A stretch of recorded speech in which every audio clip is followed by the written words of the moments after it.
What's up, everybody? Welcome back to Real West Talk. My name is Sam. I am not Nick. Nick is off today. He is working, but I have got the lads with me. I've got Civir, Shreyas. Lads, we'll get into all specifics of West Ham yesterday. Manchester United won 2-1 at the MetLife Stadium. Really interesting game for me. I thought there was a lot of improvements. I thought there was a lot of stuff that I liked and was interested in. But yeah, Shreyas, just overall sort of feelings, thoughts on the game. We'll get into like individuals in a minute. But yeah, when you were watching it, how did you feel? I felt quite refreshed for a change because one of the things against Leeds that really scared me was that it was again being quite difficult for us to create chances, being quite difficult for us to break down the other team's oppositions, uh, being very congested while being in the final third. You have bodies, but it is just that they're accumulated in a similar position, so there's not a lot of room to work with.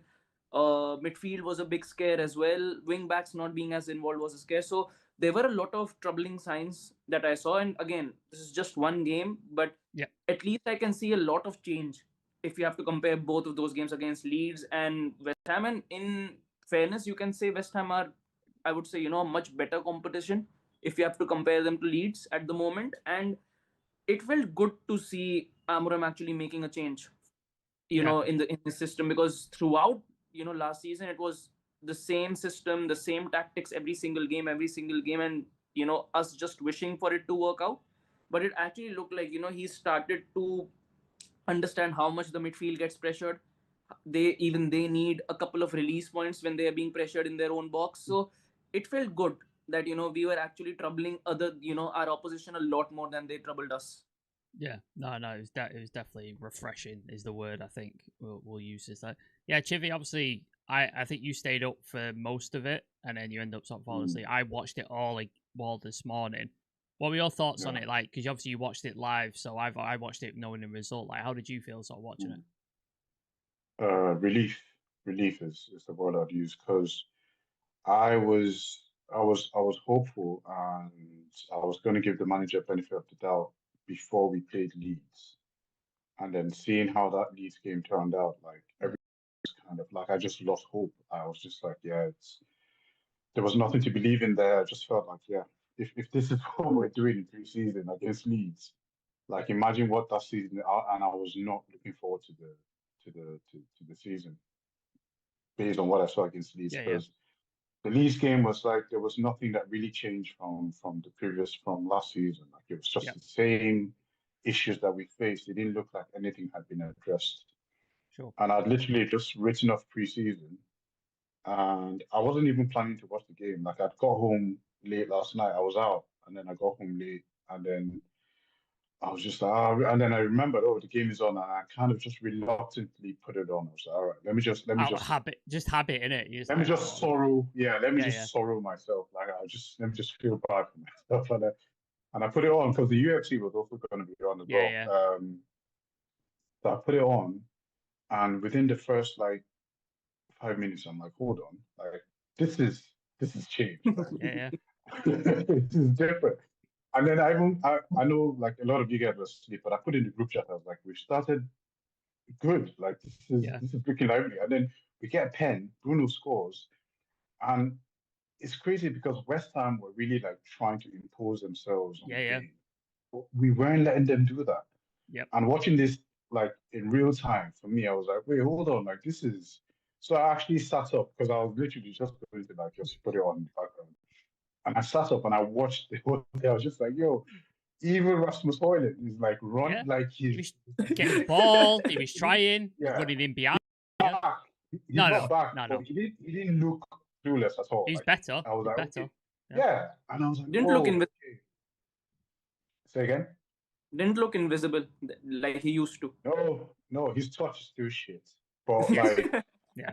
but you could tell, but you could tell like based on the way we're playing, there is a change. And I was Yep. noticing a few changes, even when West Ham has the ball.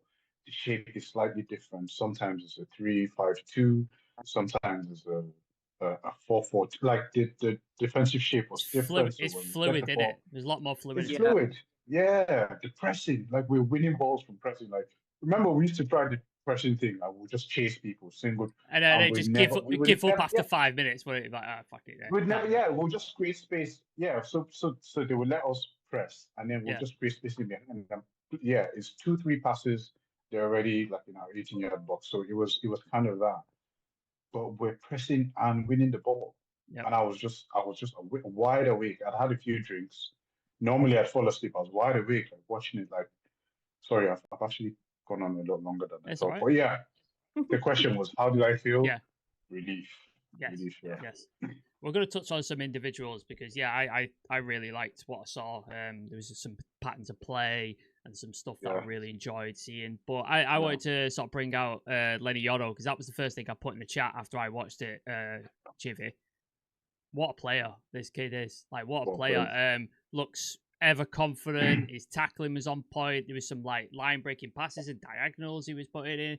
Commanding presence. Yeah, how impressed are you with like how he stepped up? Like already last season, I thought he was a really good player, but from what I've seen pre-season, he's just started with a bang. Like, how impressed are you with him? Was that for me or Shreyas? For you, Chivy. For me, yeah. Did I put it in the chat as well yesterday? Yeah. Last night. Yeah, I did. Yeah, I noticed. Yeah.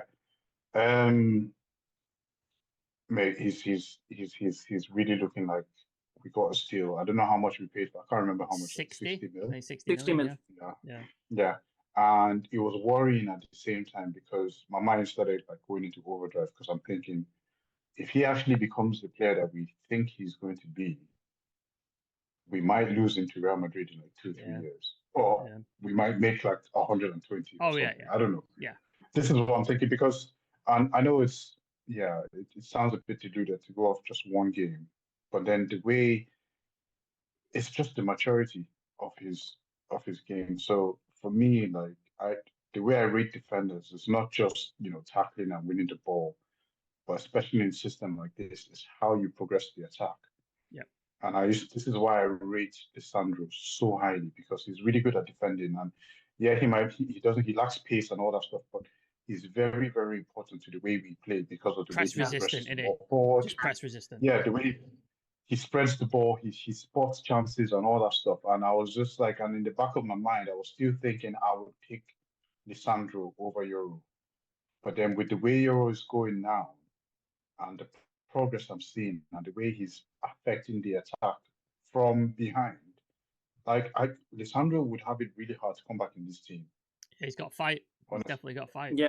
I mean, if obviously there's space for both of them to function, but if it was between one or the other, I think Euro has ingratiated himself in the team more than Lisandro, and I think you'd have to really, really fight for his space if he's going to come back. But for such a young man to have such a matured IQ in the game, where he's not rash, he's not always trying to slide tackle. It's not just about bollocking a person. He's really, really brilliant in the way he plays, the way he receives the ball, he gives it off under pressure, calm. Yeah, I mean he's top quality. I just hope he stays injury free. Yeah. Missing out on Europe is a blessing in disguise because then he plays one game or a cup game. He can be rested. Yeah, we can rotate. We've got players to rotate. You can rotate. Yeah. So yeah, just I was really, really impressed with him when I was watching it because and the thing was I didn't have it on TV. I put it on my phone because I was kind of like in bed and everything.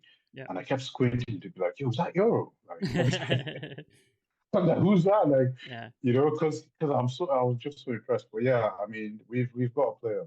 We've really got a player. Speaking of players, Shreyas, Matheus Cunha, I thought he was very, very lively. There was some one-touch passing that I really enjoyed. He was trying to slip people in behind, like Bruno, like Rasmus Højlund. I heard some comments from the manager and stuff. He's proper. His personality is big. He gets involved on the coach and in the locker room. Like, he's a big part of it already. What were your thoughts on the Cunha? Like, what stood out to you when you were sort of watching it? I think him being vocal and taking responsibility in that attack was something that I was quite impressed with because earlier on, always, what I've seen is it's just Bruno who is, trying to get attacks to work, trying to actually, command the other players in the attack to make those runs, make a run in behind the box, make a late run into the box, and I'll find you.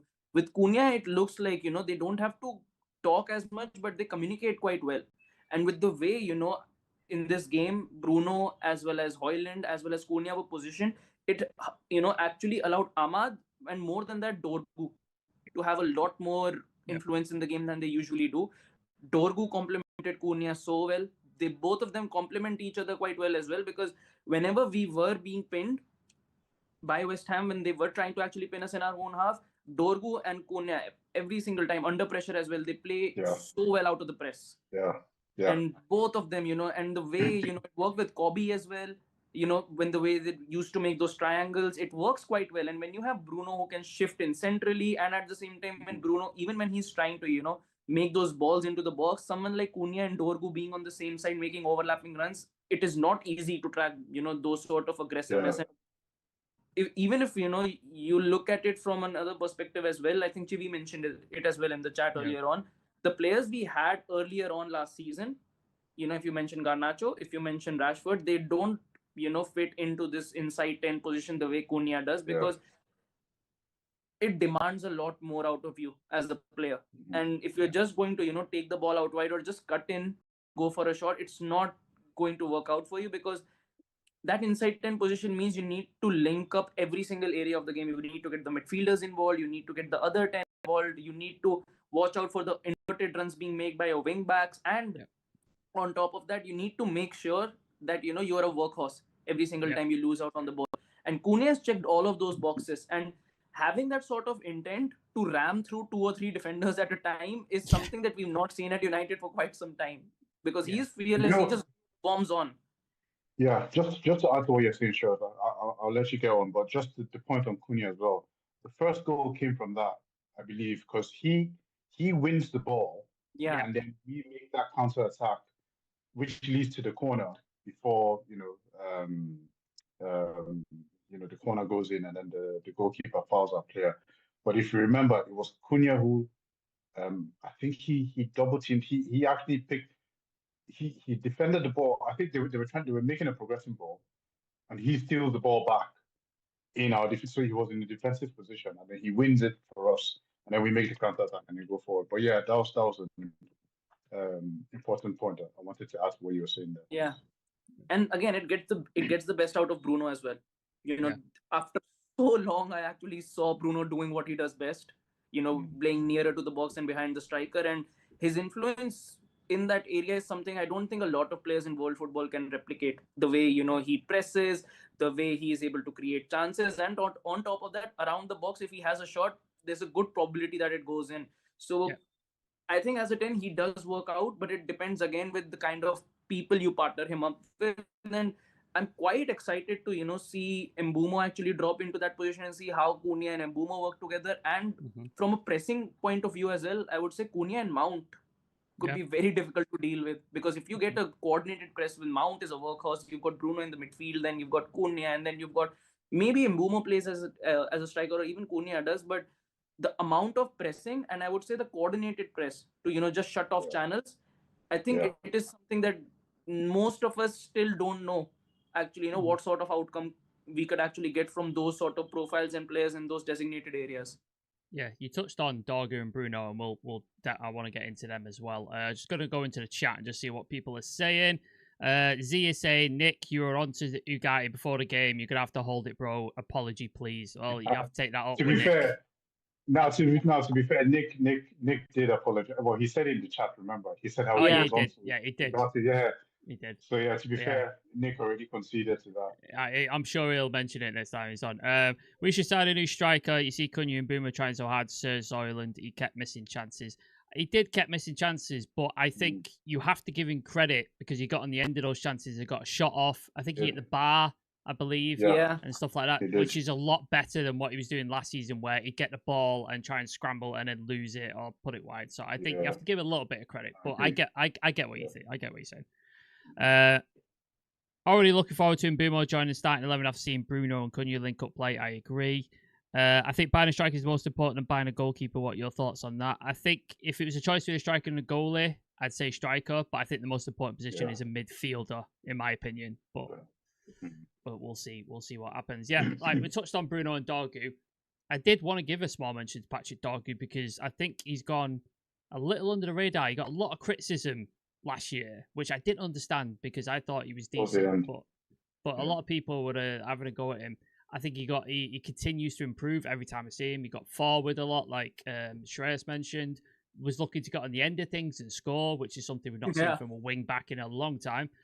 Always looking to pass forward. Do you think he takes another step forward this year, Chivy? Like steps up?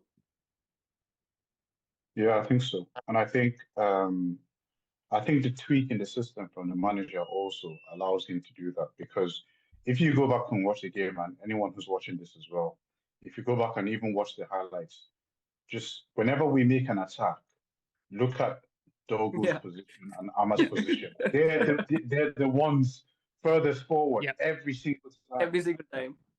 Every single time, both of them. So every time they're literally lurking at the corner. So I think whatever tweak this manager has done, and I'm a geek for this kind of stuff. Like I just like to see when managers tinker and see results. I go crazy.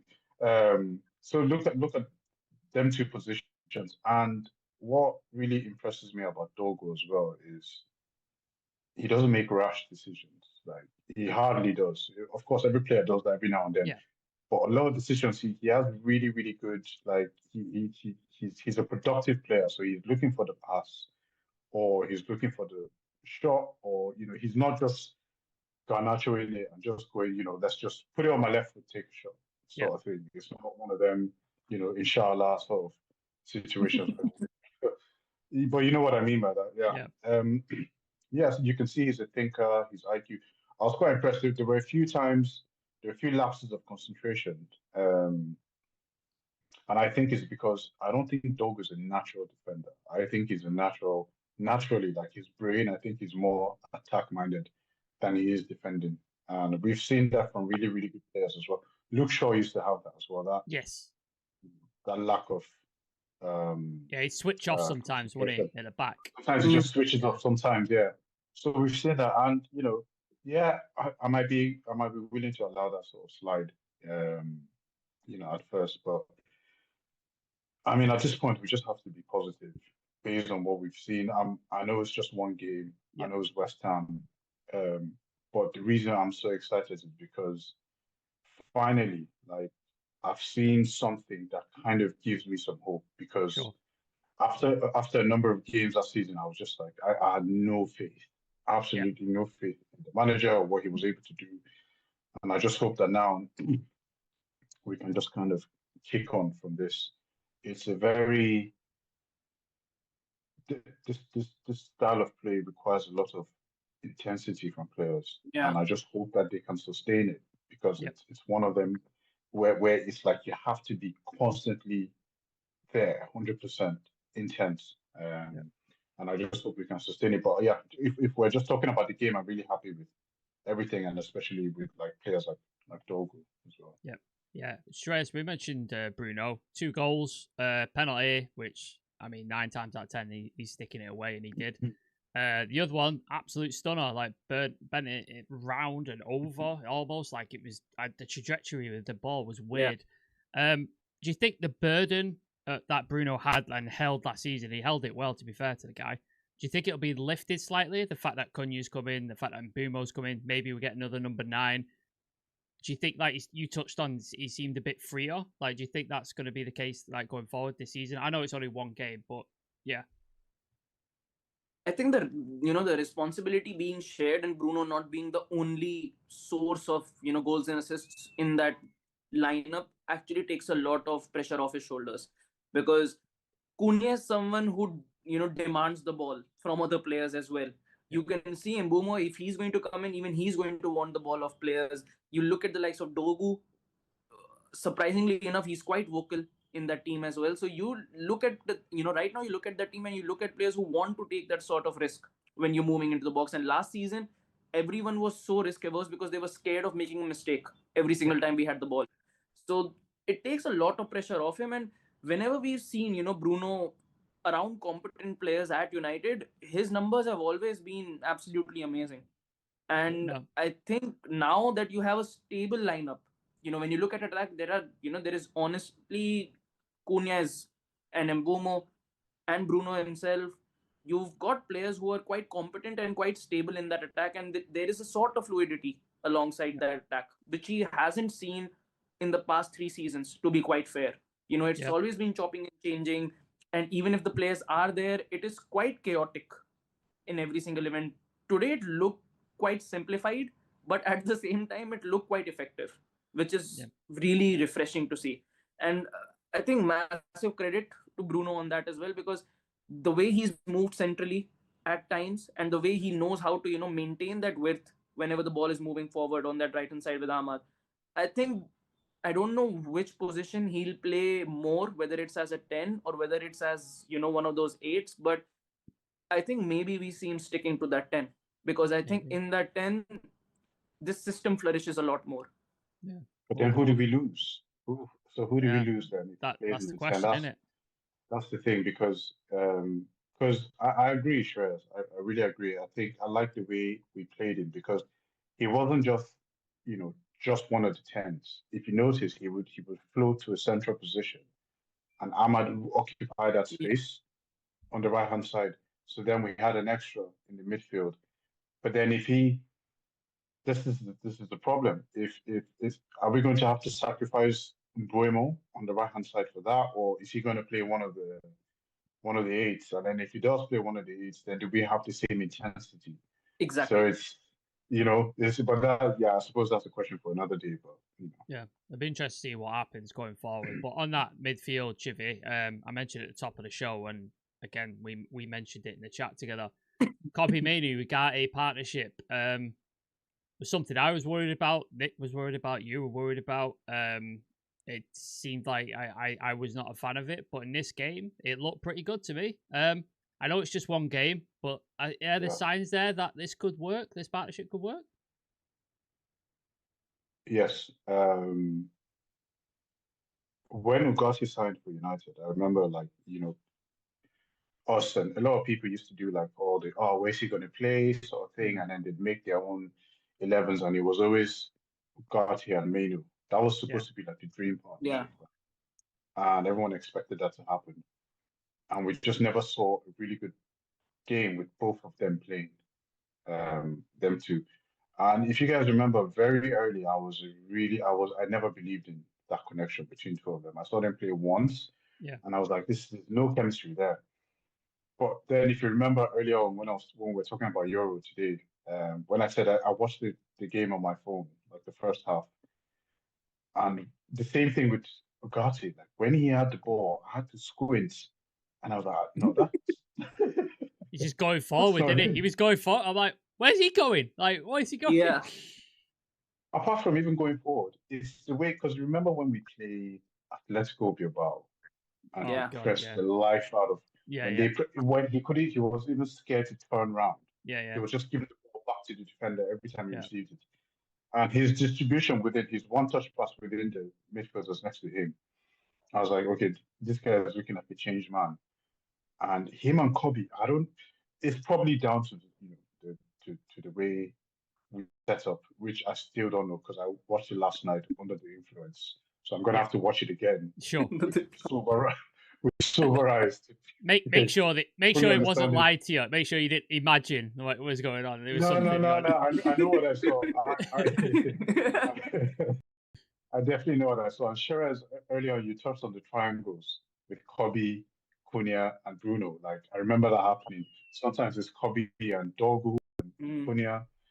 Those triangles were happening, and it was just like having both of them. And I was just like, wait, how is this happening? That both of them are playing. We don't have the spaces in behind like we saw last season.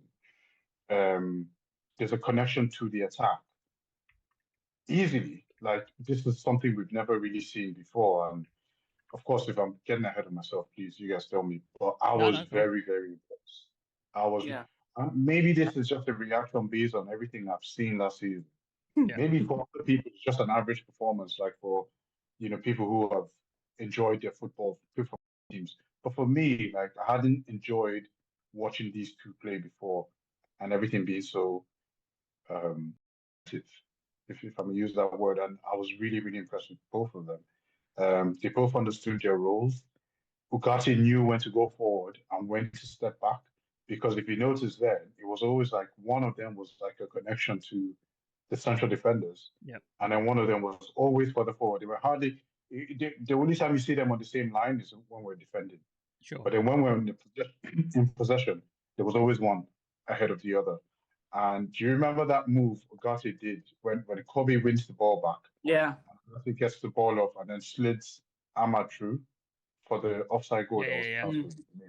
Like that was just beautiful to see. I watched that and I'm like, oh, we made that pass, and I went, it's fucking Ugarte made that pass. Like, what the fuck? I was like, that's what I'm saying. That's what I'm saying. I kept squinting at my phone yesterday, saying, "Wait, hold on, was that Bruno?" Like, yeah, I was really impressed, and it's just to end this section on both of them. Like, you guys know that last season, I've always been like a big sympathizer for like Casemiro. Yeah. And I've always believed in the way he plays in attack, not defensively. But attacking wise, I've always said he's very important to the way we progress the ball and move forward. But then watching yesterday, I think he'll struggle in this system because we will still need his attacking prowess, but the intensity is just way too much. Yeah. And I don't see him lasting 90 minutes in a game. Sure. And keeping his constraint. Because if you notice, Cass, as the game goes on, he's sliding. He's making more. He gets reckless, doesn't he? His mind starts, And I really like him because I love the way he distributes the ball, his spots passes and all that. But I think he'll struggle. I think he'd really struggle with the intensity that we're playing at. And I'm interested to see. I mean, I can see that he's lost a few pounds. He's looking really athletic. But that Bruno Casemiro partnership, I think we would need that if we're going down and we need to progress and all that sort of stuff. Like, But starting a game this season, I'm not sure we'll see too much of that, to be honest. I don't think we'll see that, even though that was my preferred partnership towards the end of last season. I think with the way things are now, I doubt if we'll see that a lot. Yeah. Just quickly, Shreyas, on Kobbie Mainoo. Obviously, I don't want to say poor season last season because there was a lot of injuries and the whole team was terrible and stuff. But he didn't have a great season. And a lot of us were worried about him going forward. But it looks like so far he started really well. I've been really impressed with. Amrim singled him out for praise as well on the interview. Like, what are your expectations for Kobbie this season? He's obviously had an amazing first season. Second season, not so great. What are your expectations from this season? I expect him to, have a spot in this team as a starter, is my expectation. Again, I think it will still take him a little more time to adapt to this position because his natural play style is quite different to the role that he's playing in this team. It is quite good that, he's starting to adapt, and you can see that, he does have it in his locker to actually, grow in this position and be a starter in this position. And again, he was quite strong centrally when it came to, the relentlessness with recovery runs. He was there every single time, which is something we haven't really seen in a while. And he looked a lot more freer, even while playing as that deep lying, in that deep lying midfield position. It didn't look like, he was chained or, he was playing like within a shell of himself. He looked a lot calmer on the ball again. And this is what we wanted to see from Mainoo, because we all know that he's got the talent. And if nurtured properly, he can be a very, very key asset for us for quite some time, at least, 9 to 10 years down the line. And I do have big expectations from him. And seeing Amorim, incorporate him into his plans in this way just goes on to show that, that even the manager really, wants to bank on this player. So it's great to see, Mainoo finally getting some good performances in. And again, I hope that, him and Ugarte can actually build up from it, because last year as well, I remember there was this game against City where Mount got injured, Mainoo came on. We saw that Mainoo-Ugarte partnership, it worked quite well in one game. Next game didn't work quite well. Then Mainoo picked up an injury as well. So I think last year, the performances weren't going as great. And while you're adapting in new positions and new formations, at that time when performances are already going quite, terribly, and your position is 15th in the table, it creates a lot more pressure for a player to actually, sense what is actually going on around him. Right Yeah. now, the situation is quite better. The environment is quite better for him to actually adapt. Yeah. No, it definitely seems better. Obviously, it's one game, but let's see what happens. I'll read out a couple of comments and then we'll get out of here. CR7/LM10. I'm guessing that's Messi. In my opinion, lineup against Bournemouth should be Biende, Yoro, Delic, Maguire, Dalu, Dorgu, Casemiro, Ugarte, Cunha, Bruno, and Rasmus. Dorgu's still really young, has a lot to improve with his defending, but looks good going forward. We should play Darrett right wing back and Diallo Cam with Cunha. I don't like Diallo at right wing back, but yeah, it's not a fan. Jonathan Ball, shout out to Jonathan. Man of the match for me was Ugarte. I mean, I won't argue with it. I won't argue. Yeah. No, you can't argue with that. No. Nice to see a good United performance. It's all we wanted. Yeah, I agree. Charlie is agreeing with you. Ugarte was the man of the match for me. He's everywhere. Nutmeg with the assist to pass. Yeah, we just touched on that. Mad. Absolutely mad that. United Kitchen, just like to subscribe. Thank you very much. Lumen, big up. Big up to you, mate. Jonathan Ball, it's good to hear Amram say he's got plans for Cobby and then back up with his team choice. Yeah, absolutely. Lumen, so nice to kind of you allowing and letting people to promote their channel on your stream. What? I don't know about that. Anyway, yeah, I've put a poll in the chat. I put man of the match votes in there. Bruno got 75%. Cunha got 17%. Yoro got 8%. Who was your man of the match, Shreyas? For me, I think it's between Bruno and Ugarte. Are you going for Chivi Ugarte?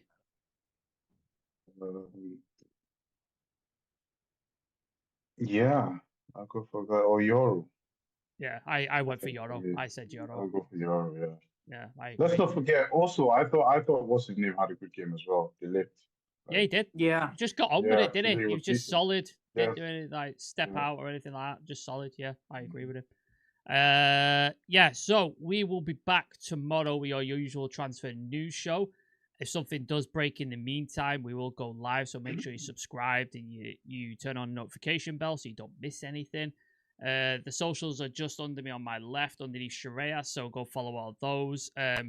We get all the latest news. Twitter is to the second as quick as I can get it. Instagram's a bit sort of thing because you have to do the graphic and stuff. But as soon as we can get it, we'll put it out. And then you'll find news of all the latest shows and stuff like that. Shout out everybody in the chat. Jonathan Ball, Punchbait, Lumen, United Kitchen. Who else was in there? Charlie Malman, CR7, YeezyCon. All you guys, thank you so much for joining us. We appreciate it. Final comments. My only criticism was that Suchak got the ball in the centre circle. Manu Ugarte were nowhere to be found. Heaven needs to run in with a forward before turning his shoulder, but we look good. Punch Paint, big up Rio Res, absolute legends. Thank you so much. I appreciate it.